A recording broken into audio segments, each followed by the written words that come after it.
Metabolism TV में आपका स्वागत है। मेटाबॉलिज्म और स्वास्थ्य के बारे में सही जानकारी का आपका स्रोत, तुम्हारे दांत और कैंसर। मैं फ्रैंक सुआरेज हूँ, मोटापा और मेटाबॉलिज्म का विशेषज्ञ।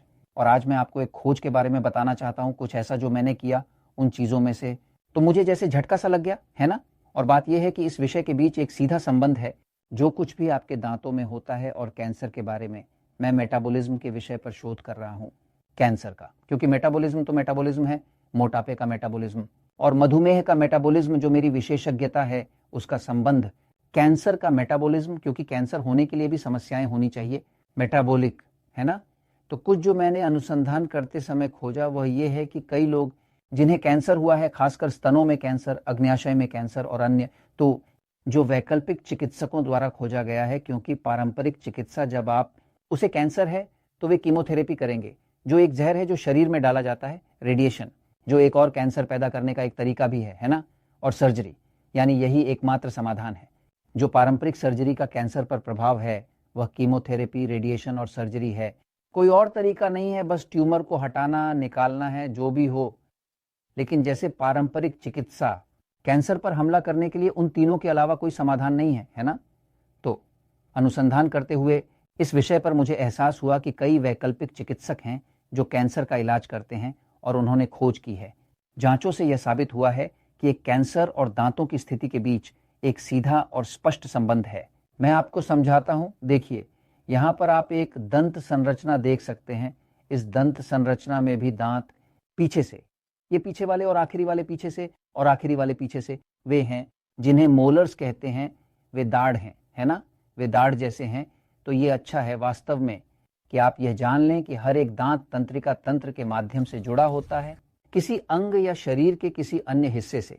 यानी चीनी चिकित्सा में इन्हें मेरिडियन कहते हैं, लेकिन चीनी चिकित्सा में जाए बिना एक तंत्रिका तंत्र है जो प्रत्येक दांत को शरीर के विभिन्न अंगों से जोड़ता है। उदाहरण के लिए, ये जो यहाँ पीछे है, ये तीसरा मोलर है जो निकलता है, इसे एक्ल दाढ़ कहते हैं, जो आखिरी में निकलती है ना, मतलब लगभग 20 साल की उम्र में। उम्र वह होती है जब व्यक्ति अपनी आखिरी दाढ़ निकालता है, उसके बाद ऊपर की ओर।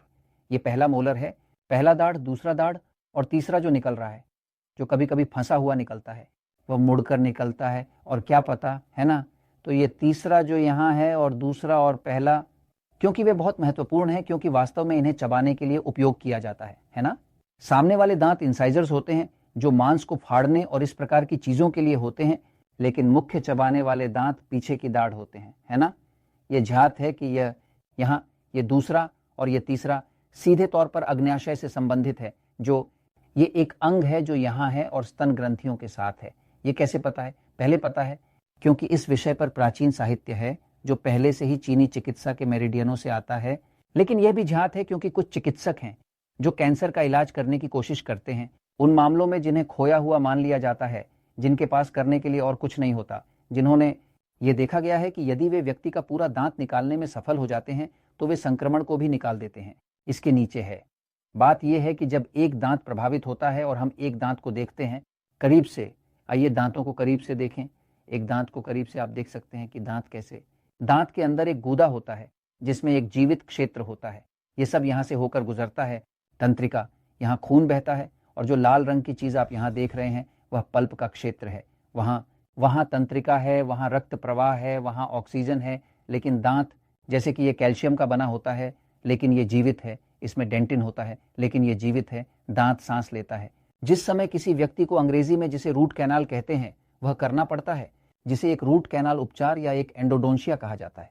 शब्द एंडोडोंशिया, एंडो, इसका मतलब अंदरूनी, इसका मतलब अंदर से है। एंडोडोंशिया, डोंसिया का मतलब दांत होता है, क्योंकि एक ये कुछ ऐसा है जो अंदर हो रहा है। एंडोडोंटिक्स का संबंध दांत के अंदर होने वाली चीजों से है। एक एंडोडोंसिया या एक रूट कैनाल उपचार एक ऐसा उपचार है जो एक तकनीशियन, एक दंत चिकित्सक करता है। इसमें विशेषज्ञ, एक एंडोडोंटिस्ट, जो मूल रूप से इसे ड्रिल करता है, सब कुछ साफ करता है, नहर और सारी उस गूदा को निकालता है। समस्या यह है कि जब वह सारी उस गूदा और तंत्रिका को निकालता है, दांत को बचाने के उद्देश्य से एक समस्या है और यह एक बहुत विवादास्पद विषय है, क्योंकि जब वह सब कुछ निकाल देता है तो वह दांत मर जाता है। देखिए, दांत जिंदा है, लेकिन जिंदा रहने के लिए उसे ऑक्सीजन की जरूरत होती है, उसे खून की जरूरत होती है, उसे अपने नस की जरूरत होती है। जब सभी चीजें हटा दी जाती हैं और उसमें एक गोंद डाला जाता है जिसे घटामुस्का या कुछ और कहा जाता है। इस प्रकार ये एक गोंद है जिसे अंदर डालकर भरा जाता है, ये मृत हो जाता है। इसलिए एक दांत जिसे रूट कैनाल उपचार किया जाता है वह धूसर हो जाता है, उसका रंग चला जाता है। लेकिन इसका रंग चला जाता है क्योंकि अब यह एक मृत दांत है। समस्या यह है कि हड्डी, जैसा कि यह छिद्रयुक्त है, हड्डी ठोस नहीं है, ये छिद्रयुक्त है। बैक्टीरिया जो फंसे रहते हैं हड्डी के बीच में, क्योंकि ऑक्सीजन नहीं होने और सब कुछ ढका होने के कारण, तो मूल रूप से वे बैक्टीरिया वह बन जाते हैं जिसे हम कहते हैं एनारोबिक बैक्टीरिया, जो ऑक्सीजन न होने पर वे बदलते हैं, म्यूटेट करते हैं। बैक्टीरिया में एक उत्परिवर्तन जो ऑक्सीजन का उपयोग नहीं करते, जो कि वह प्रकार की बैक्टीरिया जो सबसे अधिक विषाक्त पदार्थ उत्पन्न करती है। यह 300 गुना अधिक विषाक्त पदार्थ उत्पन्न करती है। एक एरोबिक बैक्टीरिया क्या होता है, तब व्यक्ति अपना काम करेगा बचाने के लिए। उसका दांत, उसकी रूट कैनाल, उसका कैनाल उपचार और अंत में एक संक्रमण जो समाप्त होता है, वहां अंदर छिपी हुई पड़ी है और ये उस नस से जुड़ी है जो ग्रंथियों तक जाती है, स्तन, अग्न्याशय, पेट और अन्य अंगों तक। तो ऐसे लोगों के मामले देखे गए हैं जो कैंसर को ठीक नहीं कर रहे थे और जैसे ही उन्होंने उसे वहां से निकालने में सफलता पाई, पूरे दांत को निकाल दिया और उसे बदल दें जैसे एक प्रतिस्थापन भाग, समस्या खत्म हो गई और कैंसर रुक गया। नहीं तो मूल रूप से जब आपके पास एक उपचार करने का विकल्प होगा, जैसे चैनल को अच्छी तरह से देखना होगा क्योंकि यह आसानी से संक्रमण का केंद्र हो सकता है, फिर यह कैंसर में बदल सकता है ना। और अगर आपके पास प्लेटिफिकेशंस भी हैं, जो पारा होता है, जो दाढ़ को भरने के लिए जो प्लेटिंग्स होती हैं और अन्य पारे से भरे हुए हैं, 50% से अधिक पारा जो एक खनिज है और इतना विषैला कि यह उनके प्रतिरक्षा तंत्र को कम कर देता है, उसे दबा देता है। यदि आप एक उपचार को मिलाते हैं, अगर आपके दांत या दंत पंक्ति में पारा भरा हुआ है, तो आपके पास एक निश्चित नुस्खा है थोड़ा एक असफलता के लिए, एक असफलता या एक कैंसर के लिए। और ये मैं आपको बता रहा हूं क्योंकि सच्चाई हमेशा जीतता है।